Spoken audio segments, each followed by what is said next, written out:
नमस्कार, मैं हूं अंकुर और आप देख रहे हैं सत्य हिंदी का न्यूज बुलेटिन। एक नजर अब तक की सुर्खियों पर। प्रधानमंत्री नरेंद्र मोदी ने उत्तर प्रदेश के अलीगढ़ में फिर ऐसी बातें कही जिनको लोग कह रहे हैं कि कोई सिर पैर की बात नहीं है। उन्होंने कहा कि कांग्रेस के शहजादे का कहना है कि उनकी सरकार आई तो कौन कितना कमाता है, किसके पास कितनी प्रॉपर्टी है, कितना धन है, कितने मकान हैं, इसकी जाँच कराई जाएगी। इतना ही नहीं, वो आगे कहते हैं इस संपत्ति को सरकार अपने कब्जे में लेकर सबको बांट देगी। पीएम मोदी ने आगे कहा कि सोचिए, हमारी माताओं बहनों के पास सोना होता है, इनकी नज़र कानून बदलकर हमारी माताओं बहनों के मंगलसूत्र पर है। वो सर्वे कराना चाहते हैं कि जो नौकरी पेशा हैं उन्होंने अपने बच्चों की पढ़ाई और शादी के लिए कितनी एफडी कर रखी हैं। प्रधानमंत्री ने आगे कहा कि किसके पास कितने वाहन और ज़मीन है उसकी भी जाँच होगी। कांग्रेस इसका सर्वे कराएगी और फिर कांग्रेस कब्जा करेगी।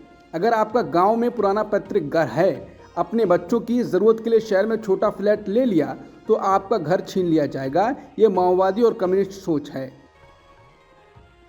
अलीगढ़ में राहुल गांधी और अखिलेश यादव पर निशाना साधते हुए पीएम मोदी ने कहा कि मैंने आप सभी से अनुरोध किया कि आप सपा और कांग्रेस के परिवारवाद, भ्रष्टाचार और तुष्टीकरण की फैक्ट्री में ताला लगा दीजिए, और आपने ऐसा मजबूत ताला लगाया कि दोनों शहजादों को आज तक इसकी चाबी नहीं मिल सकी है। आज मैं अलीगढ़ की जनता को हाथरस के मेरे भाई बहनों को फिर एक बार प्रार्थना करने आया हूँ। अच्छे भविष्य के विकसित भारत की चाबी भी आपके ही पास है। अब देश को गरीबी से पूरी तरह से मुक्त करने का समय आ गया है। भ्रष्टाचार को पूरी तरह से मुक्त कराने का समय आ गया है। प्रधानमंत्री मोदी ने अलीगढ़ में कहा कि कांग्रेस और सपा जैसी पार्टियों ने मुसलमानों के लिए कभी कुछ नहीं किया। प्रधानमंत्री मोदी ने कहा, कांग्रेस और सपा जैसी पार्टियों ने हमेशा तुष्टीकरण की राजनीति की और मुसलमानों के राजनीतिक, सामाजिक, आर्थिक उत्थान के लिए कभी कुछ नहीं किया। प्रधानमंत्री मोदी ने कहा कि जब मैं पसमानदा मुसलमानों की मुसीबत की चर्चा करता हूं तो इनके बाल खड़े हो जाते हैं, क्योंकि ऊपर के लोगों ने मलाई खाई और पसमानदा मुसलमानों को उनके हालात पर जीने के लिए मजबूर कर दिया गया। पीएम मोदी के द्वारा कांग्रेस के घोषणा पत्र को मुस्लिम लीग का बताने पर कांग्रेस अध्यक्ष खड़गे ने पलटवार किया है। उन्होंने कहा है कि हर महिला को सालाना 1 लाख रुपए देना मुस्लिम लीग का कार्यक्रम है। युवाओं को नौकरी देना, उन्हें प्रशिक्षण देना और प्रशिक्षण के लिए 1 लाख रुपए देना, क्या ये मुस्लिम लीग का कार्यक्रम है? हमने सबके लिए 25 गारंटी दी हैं। गरीबों के लिए हैं, महिलाओं के लिए हैं, युवाओं के लिए हैं, दलितों के लिए हैं, हमने सबके लिए दी हैं। उद्धव ठाकरे गुट की शिवसेना की नेता प्रियंका चतुर्वेदी ने कहा है कि प्रधानमंत्री मोदी जी, आपके शासनकाल में बढ़ती महंगाई और बेरोजगारी के कारण महिलाओं और बहनों को अपना घर चलाने के लिए मंगलसूत्र तक गिरवी रखना पड़ा है। इंडिया की सरकार बनेगी तो सबसे पहले माताओं और बहनों का सम्मान फिर से बहाल करने का काम होगा, उनको न्याय दिया जाएगा। अब की बार भाजपा तड़ीपार तय है। योगेंद्र यादव ने कहा कि सबसे महत्वपूर्ण बात यह है कि पिछले चुनाव में जिन क्षेत्रों में बीजेपी का दबदबा था, उन्हीं इलाकों में इस चुनाव में मतदान प्रतिशत बहुत ज़्यादा घटा है। कुछ वोटर्स ने मोदी का साथ नहीं छोड़ा तो कुछ ने मोदी का साथ छोड़ इंडिया के साथ हो लिए, लेकिन कुछ हैं वो विपक्ष को तो वोट नहीं देंगे लेकिन घर बैठ गए। देश में बड़ी संख्या में जिन्होंने पिछली बार बीजेपी को वोट दिया लेकिन इस बार घर में रहे, वोट ही नहीं दिया। इसलिए ये बीजेपी के लिए बड़ा धक्का है, ये बीजेपी के लिए खतरे की घंटी है और इसकी छटपटाहट कल से चैनलों पर साफ दिख रही है।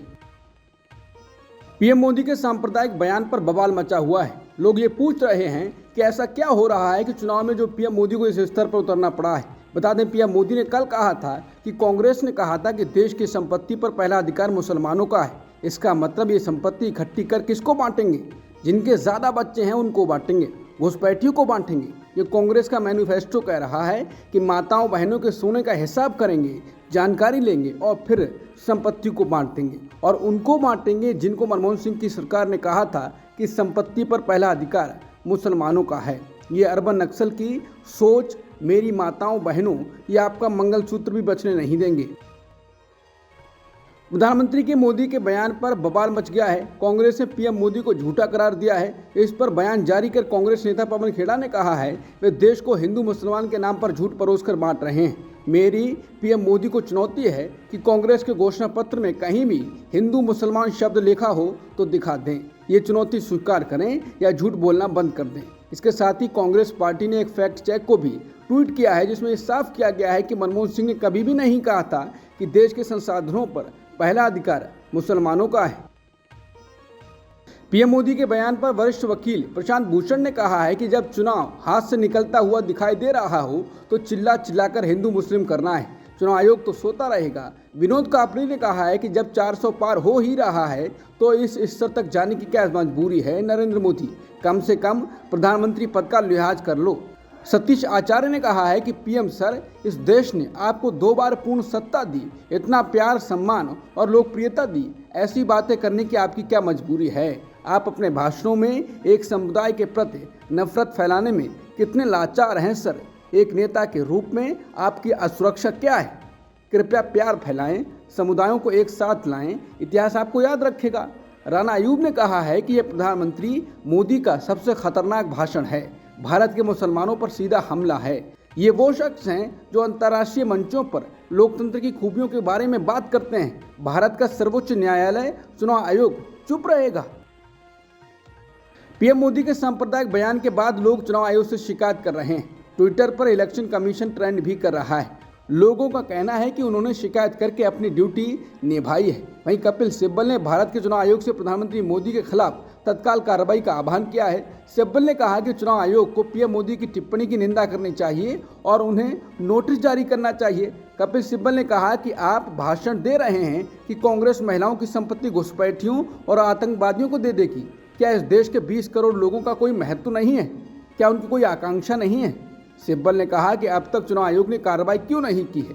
उन्होंने कहा कि इतनी गिरावट राजनीति में आ जाए, ना तो हुआ है हिंदुस्तान की राजनीति में, न मैं चाहता हूं कि ऐसा हो। उन्होंने कहा कि चुनाव आयोग को ये नहीं भूलना चाहिए कि उसने संविधान की शपथ ली है। भेदभाव के साथ ऐसे भाषणों का साथ देंगे क्या? राहुल गांधी ने कहा कि देश में बेरोजगारी और महंगाई का पीक है और नरेंद्र मोदी कहते हैं कि सब कुछ ठीक है। उनके पास मुद्दों से भटकाने की नई नई तकनीक है, पर झूठ के कारोबार का अंत अब नजदीक है।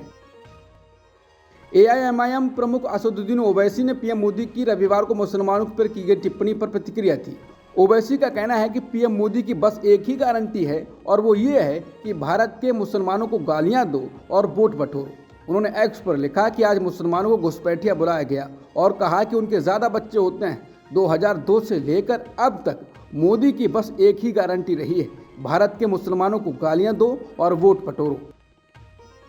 लोकसभा चुनाव के बीच बीजेपी के लिए गुजरात से अच्छी खबर आई है। सूरत लोकसभा सीट से कांग्रेस उम्मीदवार का नामांकन रद्द होने के बाद बाकी बचे 8 उम्मीदवारों ने भी अपने नाम वापस ले लिए हैं। इसके बाद बीजेपी की निर्विरोध जीत तय हो गई है। इसके साथ ही लोकसभा चुनाव में बीजेपी का खाता खुल गया है। यहाँ से भाजपा उम्मीदवार मुकेश दलाल हैं। गुजरात के सूरत में बीजेपी नेता की निर्विरोध जीत पर कांग्रेस नेता जयराम रमेश ने कहा है कि लोकतंत्र खतरे में है। आप क्रोनोलॉजी समझिए। सूरत जिला निर्वाचन अधिकारी ने कांग्रेस प्रत्याशी नीलेश कुंभानी का नामांकन रद्द कर दिया। समान आधार पर अधिकारियों ने सूरत से कांग्रेस के सब्स्टिट्यूट कैंडिडेट सुरेश पटसाला के नामांकन को खारिज कर दिया। कांग्रेस पार्टी बिना उम्मीदवार के रह गई है। बीजेपी प्रत्याशी मुकेश दलाल को छोड़कर बाकी सभी उम्मीदवारों ने अपना नामांकन वापस ले लिया। 7 मई 2024 को मतदान से लगभग 2 सप्ताह पहले 22 अप्रैल को सूरत लोकसभा सीट से भाजपा उम्मीदवार को निर्विरोध निर्वाचित घोषित किया गया। मोदी के अन्यायकाल में एमएसएमई मालिकों और व्यवसायियों के संकट और गुस्से ने भाजपा को इतनी बुरी तरह से डरा दिया है कि वो सूरत लोकसभा को मैच फिक्स करने का प्रयास कर रहे हैं, जिसे उन्होंने 1984 के लोकसभा चुनाव के बाद से लगातार जीता है। हमारे चुनाव, हमारा लोकतंत्र, बाबा साहब अम्बेडकर का संविधान सभी खतरे में हैं। ये हमारे जीवन काल का सबसे महत्वपूर्ण चुनाव है। दिल्ली हाईकोर्ट ने सोमवार को उस जनहित याचिका को खारिज कर दिया जिसमें मुख्यमंत्री अरविंद केजरीवाल को एक्स्ट्रा ऑर्डिनरी इंटरिम बेल पर रिहा करने की मांग की गई थी। इसके साथ ही हाईकोर्ट ने याचिकाकर्ता पर 75,000 का जुर्माना भी लगा दिया। सुप्रीम कोर्ट ने सोमवार को बड़ा फैसला सुनाया। कोर्ट ने 14 साल की रेप पीड़िता को राहत देते हुए उन्हें 30 हफ्ते का गर्भ गिराने की इजाज़त दे दी है। कोर्ट ने गर्भ का चिकित्सीय समापन कराने की अनुमति देते हुए बॉम्बे हाईकोर्ट के आदेश को रद्द कर दिया। बंगाल सरकार को कलकत्ता हाईकोर्ट से बड़ा झटका लगा है। हाईकोर्ट ने शिक्षक भर्ती को रद्द कर दिया है। हाईकोर्ट ने पश्चिम बंगाल स्कूल सेवा आयोग पैनल को भी रद्द कर दिया है। इसी ने भर्ती की थी। हाईकोर्ट ने 2016 के पूरे जॉब पैनल रद्द कर दिया है। इस पैनल ने करीब 24,000 नौकरियां दी थीं और सभी रद्द हो जाएंगी।